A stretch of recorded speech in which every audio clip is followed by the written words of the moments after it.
Hi friends, పిచ్చపాటికి స్వాగతం. ఈరోజు Bigg Boss episode 23 date 22 continue అయింది. చప్పగా సాగిపోతుంది బిగ్ బాస్లో. ఒక్కసారిగా స్పార్క్ ఒకటి మెరిసింది, అదే నబీల్.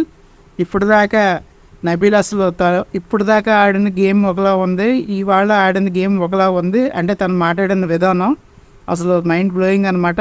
ఇవాళ ఒక ఎపిసోడ్తో అతని గ్రాఫ్ ఒక్కసారిగా అమంతం పెరిగిపోయింది. ఎందుకంటే తను పాయింట్ వైజ్ పాయింట్ యాక్చువల్గా నామినేషన్కి వచ్చినప్పుడు సోనియాకి నామినేషన్ వేసాడు. తను మామూలుగా సోనియాని ఎవరు మాటల్లో గెలవడం చాలా కష్టం, కానీ ఈరోజు నబీల్ అసలు సోనియాని ఎక్కడ పెద్దగా మాట్లాడే అవకాశం ఇవ్వలేదు. ఒకనొక దశలో సోనియా మాటలు లేక ఒక పిచ్చినవ్వు నవ్వుతూ ఉండిపోయింది అలాగే నిస్సహాయంగా. కానీ నబీల్ మాత్రం ఎక్కడ మాటల్లో తగ్గలేదు. అదేవిధంగా పృథ్వీ మీద కూడా పడ్డాడు. సో ఇప్పుడు ఈ ఎపిసోడ్తో నబీల్ కూడా టైటిల్ రేసులో ముందుందని అనిపిస్తుంది. ఇప్పటిదాకా వీళ్ళ టీంని ఎవరు పెద్దగా అటాక్ చేసింది కదిపింది లేదు, కానీ ఇవాళ నబీల్ మాట్లాడిన విధానం చూస్తే ఖచ్చితంగా వీళ్ళ టీం కూడా బీటనే అని చెప్పి అనిపిస్తుంది.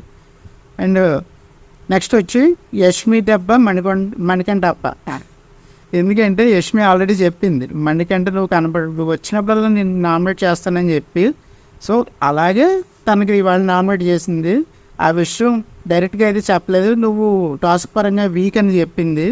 కానీ అసలు కారణం అది కాదు, యష్మిని ఎమోషనల్గా తిన్న మణికంఠ దెబ్బేయడం. విష్ణుప్రియ అయితే కొద్దిగా అమాయకంగా సరిపెట్టుకుని ఊరుకుంది, కానీ యష్మి మీద ఆ స్ట్రాటజీ పనిచేయలేదని అనుకున్నాను. ఇక ముందు ముందు వరుసగా వడదెబ్బ తగిలినట్టుగా అస్తమానం యష్మి దెబ్బ మణికంఠకి తగ్గిపోతుందని నేను అనుకుంటున్నాను. అండ్ థర్డ్ వచ్చి ఇవాళ నిఖిల్ నైనికని సేవ్ చేశాడు. ఎందుకు సేవ్ చేశాడా అని చూస్తే ఇక్కడ మనకి వెళ్ళి నామినేట్ అయిన వాళ్ళు ఎవరున్నారు, పృథ్వీ, సోనియా ఉన్నారు. ఆల్రెడీ వీళ్ళు ముగ్గురు టీం అని చెప్పి వీళ్ళు ముగ్గురు గుసగుసలు ఎన్నబడుతున్నాయి. ఆల్రెడీ వాళ్ళు అది కనపడుతుంది ప్రతి పనిలోని. ఇంకా కాంట్రవర్సీ అయిపోద్దని చెప్పి ఇంక మిగతా వాళ్ళు ఎవరున్నారు చేసుకోవడానికి అని చూసారు. ఇక్కడ చూస్తే నామినేషన్కి వచ్చింది మణికంఠ, ప్రేరణ, నబీలు, నైనిక. వీళ్ళ నలుగురిలో కేవలం నైనిక మాత్రమే తన టీం. అండ్ ఆల్రెడీ సీత సేఫ్లోనే ఉంది. లేదంటే సీతకి గుడ్డి ఇవ్వనందుకు రెడ్ ఎగ్ ఇవ్వనందుకు సీతకి సేవ్ చేసినేమో. కాబట్టి ఇంకా సీతాప్రణ నైనిక ఉంది తన టీము, కాబట్టి ఏ కాంట్రవర్సీ ఉండదని నైనికని సేవ్ చేశాడు. ఇంకా ఆదిత్యం గారు ఆయన్ని ఆల్రెడీ కంటెస్టెంట్లు లాస్ట్ వీక్ సేవ్ చేశారు, అక్కడికి బతికి పెట్టి తర్వాత బిగ్ బాస్ సేవ్ చేశాడు. ఇంక ఈ వారం ఆ పరిస్థితి ఎక్కడ కొనసాగలేదు. నెక్స్ట్ వెయిట్ పడేది రాజ్యవం గారి మీద ఉన్న అనుమానం. ఎందుకంటే ఇవాళ నామినేషన్లకి మొట్టమొదటి బిగ్ బాస్ ఆదిత్యవం గారినే పిలిచాడు. సో ఆయన మొదట నామినేషన్ చేసిన తర్వాత వరుసగా ఎక్కువ మంది ఆయన్నే నామినేట్ చేశారు. సో ఈ ప్రకారం చూస్తే ఆయన బహుశా నెక్స్ట్ ఎలిమినేట్ అయిపోయేది ఆయన ఏమో అని ఇవాళ ఎపిసోడ్ ప్రకారం సూచనలు కనబడుతున్నాయి. సో ఆయన ఫ్యూచర్ మనకి ఆల్రెడీ కొంచెం మ్యాక్సిమం క్రిస్టల్ క్లియర్గా అందరికీ వచ్చేసి ఉంటుంది. అండ్ నెక్స్ట్ వచ్చి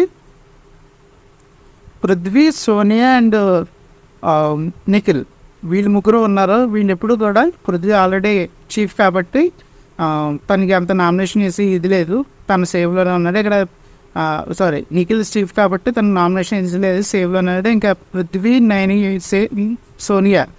సోనియా వచ్చి అవతల టీం వాళ్ళకి ఎప్పుడు నామినేషన్ చేస్తుంటారు. అవతల టీం వాళ్ళు మాత్రం వాళ్ళు నామినేషన్ చేసుకుంటారు, కాంతార టీం వాళ్ళు. సో ఇందువల్ల వీళ్ళు ఇప్పుడు సేఫ్గా ఉంటున్నారు చాలా వరకు. అవతల టీం వాళ్ళు ఏమో బుక్ అయిపోతున్నారు. ఇది బాండింగ్ ఏమన్నా బ్రేక్ అవుతుందేమో చూడాలి. ఇది ఫ్రెండ్స్ ఇప్పటిదాకా ఉన్న update. And for more updates like share subscribe పిచ్చాబట్టి. Thank you, by.